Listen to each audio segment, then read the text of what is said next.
Bonjour et bienvenue, voici notre tour d'horizon économique, géopolitique, sanitaire et boursier. Nous sommes le mardi 20 avril et pour comprendre comment tourne la planète finance, c'est sur la bourse au quotidien et nulle part ailleurs. Et l'épisode du jour s'intitulera Une chute de plus de 1,5% des indices, faut-il s'inquiéter? Le CAC 40 rebascule sous les 6200. Il perd entre moins 1,5 et moins 1,6%.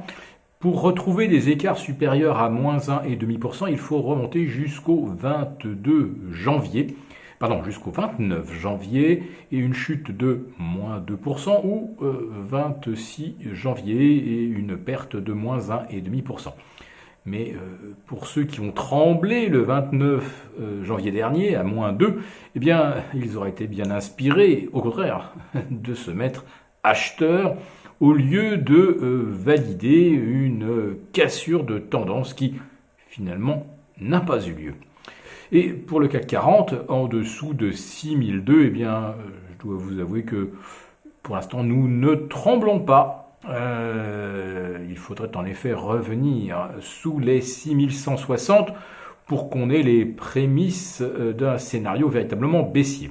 Néanmoins, nous ne pouvons pas négliger cette configuration en chandelier japonais qui mérite quand même de se montrer vigilant. Nous assistons en effet à ce qu'on appelle un harami baissier ou un doji baissier, où en une séance, celle de ce mardi, l'on efface les gains des 4 séances précédentes, puisque nous avons un CAC 40 revenu sur ses niveaux de mercredi dernier.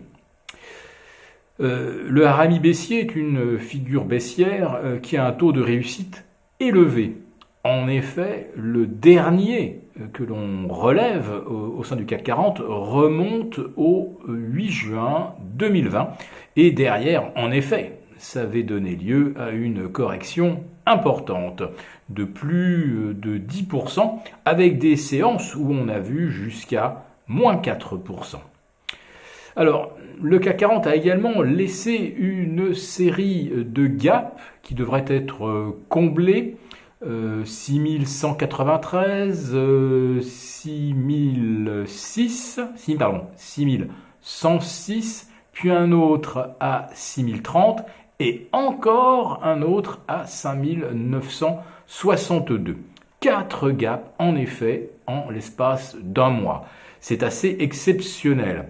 La théorie veut que les gaps soient effectivement comblés.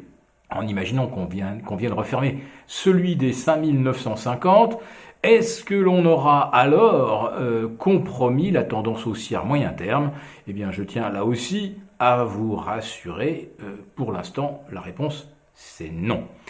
À partir de quand la tendance risquerait-elle de s'inverser sur le CAC? Eh bien, à mon avis, aux alentours des 5007. Et c'est effectivement au-delà des 5007 que nous avons vu apparaître ce scénario exceptionnel d'une extension haussière que l'on peut qualifier de mouvement parabolique avec une succession de records historiques. Alors, sans comparaison évidemment avec le S&P 500 qui lui a aligné 9 records absolus intraday en 11 séances.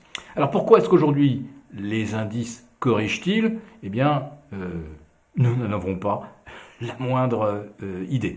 Ça corrige un petit peu comme une porte qui claque. Il y avait peut-être un courant d'air, personne ne l'a vu. On s'en aperçoit uniquement lorsque la porte claque. Alors, s'agit-il de vente d'initiés? Alors, pour l'instant, les volumes d'échanges à Paris, un peu plus importants que la veille, sont pour l'instant quand même relativement modestes, puisqu'au bout de 5 heures de cotation, on est à 1,3 milliard. Ça reste un niveau d'échange que l'on retrouve plutôt au milieu du mois d'août ou durant la trêve des confiseurs. Donc les volumes pour l'instant n'attestent pas d'une vague de dégagement appuyée de la part d'initiés, à moins qu'ils travaillent beaucoup sur les produits dérivés, qu'ils soient gros acheteurs de put ou gros vendeurs de contrats à terme, mais si c'était le cas, il y aurait de l'arbitrage en face et on aurait effectivement un gonflement des volumes. Mais attention, pour ce qui est des arbitrages cash futurs, on sera fixé uniquement à la clôture entre 17h30 et 17h35. C'est là que l'on verra si le volume dépasse largement les 3,6 milliards contre 2,6 la veille. C'est là qu'on verra si effectivement on a une amorce de vague de vente. Alors hier, rappelez-vous qu'on a battu un nouveau record sur le CAC 40 Global Return à plus de 17 600 avec une séance où on échangeait moins de 2 milliards à 17h30 et 2,6 milliards à 17h35. Donc là aussi, ce qui est frappant, c'est que personne n'investit dans ce marché et personne ne vend. C'est en fait un non-marché et où l'essentiel des volumes, à mon sens, se fait sur des dérivés et de moins en moins sur les titres vifs. Ce n'est que l'aboutissement d'une virtualisation des marchés, ce qui fait que l'on a perdu à peu près tous nos repères.